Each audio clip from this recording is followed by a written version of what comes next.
हफ्ते भर पहले विद्रोहियों को कुचलने की कसम खाने वाले बशर अल असद रातों रात सीरिया की सत्ता छोड़कर मॉस्को भाग चुके हैं। सीरिया में इतनी तेजी से हालात बदलेंगे, इसका अंदेशा खुद विद्रोहियों को भी नहीं रहा होगा। कुछ ही दिन पहले की तो बात है जब सीरियाई शहर इदलिब में हथियारबंद विपक्षी गुट हयात तहरीर अल शाम की लीडरशिप में असद सरकार के खिलाफ बगावत शुरू हुई। एक के बाद एक इस गुट ने शहरों पर कब्जा करना शुरू किया और देखते ही देखते 2 दशक पुरानी बशर अल असद की सरकार भरभरा कर गिर गई।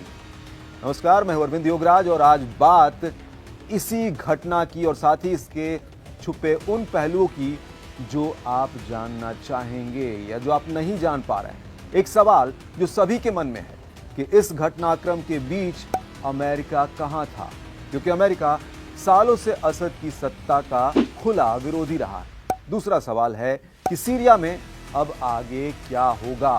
क्या रूस की जगह अमेरिका लेगा? और अगर जगह लेगा भी तो सीरिया के विद्रोही गुटों का नेतृत्व कर रहे हयात तहरीर अल शाम के साथ उसके रिश्ते कैसे रहेंगे, क्योंकि इस संगठन को उसने आतंकी समूहों की लिस्ट में डाल रखा है। न्यूयॉर्क टाइम्स की रिपोर्ट के मुताबिक अमेरिका का बाइडेन प्रशासन इस बात पर विचार कर रहा है कि सीरिया में नए शासन बलों के साथ उसका सीधा संपर्क किस हद तक होगा और विद्रोही गुटों का नेतृत्व कर रहे हयात तहरीर अल शाम के नेता अल जुलानी के साथ वो कैसे पेश आए। कुछ अमेरिकी अधिकारियों ने न्यूयॉर्क टाइम्स को बताया कि बाइडेन प्रशासन अब सीरिया में असद सरकार का तख्ता पलटकर सत्ता पर कब्जा करने वाले विद्रोही गुटों के साथ इनडायरेक्ट यानी अप्रत्यक्ष तरीके से संपर्क में है। अमेरिका और तुर्की के अधिकारियों का कहना है कि सीरियाई राष्ट्रपति बशर अल असद को सत्ता से बाहर करने वाली विद्रोही सेनाओं से 27 नवंबर को उनके आक्रमण शुरू होने और सीरिया की राजधानी दमिश्क पर कब्जा करने से पहले तुर्की सरकार के जरिए अमेरिका ने संपर्क साध लिया था।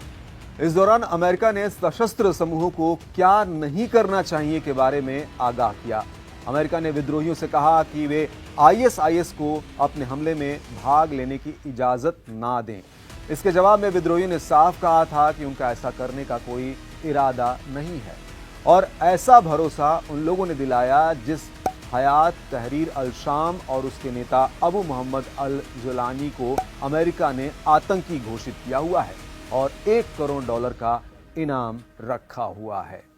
अमेरिकी अधिकारियों का कहना है कि हमें सतर्क रहने की जरूरत है। इस बीच बाइडेन प्रशासन कुर्द समूहों और तुर्की समर्थित सशस्त्र बलों, खासकर सीरियाई नेशनल मिलिट्री के बीच चल रहे संघर्ष पर भी नजर रखे हुए है। इसके अलावा वो अपने सहयोगियों यानी सीरियन डेमोक्रेटिक फोर्सेस के साथ मिलकर काम करना जारी रखे हुए है। कहा जा रहा है कि अमेरिका ने पूर्वी सीरिया पर कब्जा करने के लिए सीरियन डेमोक्रेटिक फोर्सेस को खुफिया सहायता उसके साथ साझा की थी। अब एक सवाल यह भी है कि तख्ता पलट के पीछे कौन है?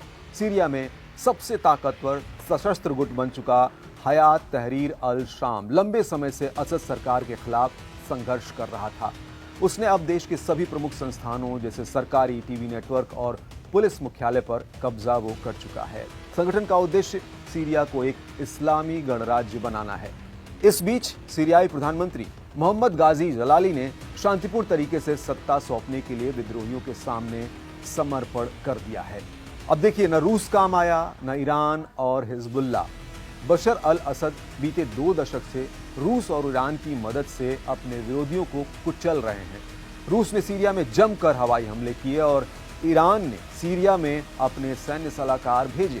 पड़ोसी देश लेबनान में हिजबुल्लाह ने अपने लड़ाकों को असद की ओर से सीरिया में लड़ने भेजा।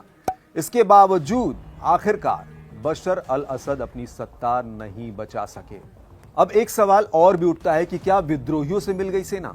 कई रिपोर्ट्स में असद सरकार के सैनिकों को कम वेतन दिए जाने की बात भी कही गई है।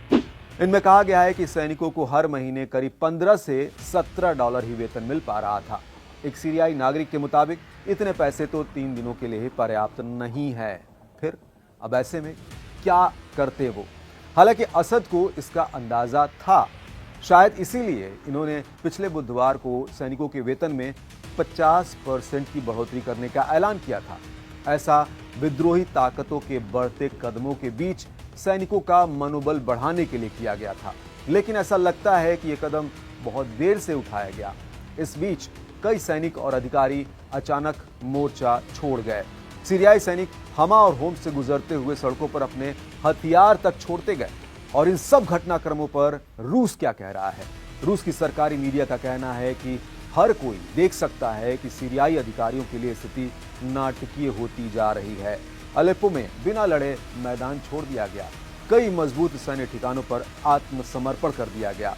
और ये सब तब हुआ जब सरकारी सैनिकों के पास बेहतर हथियार थे और उनकी संख्या हमलावरों से कई गुना ज्यादा थी।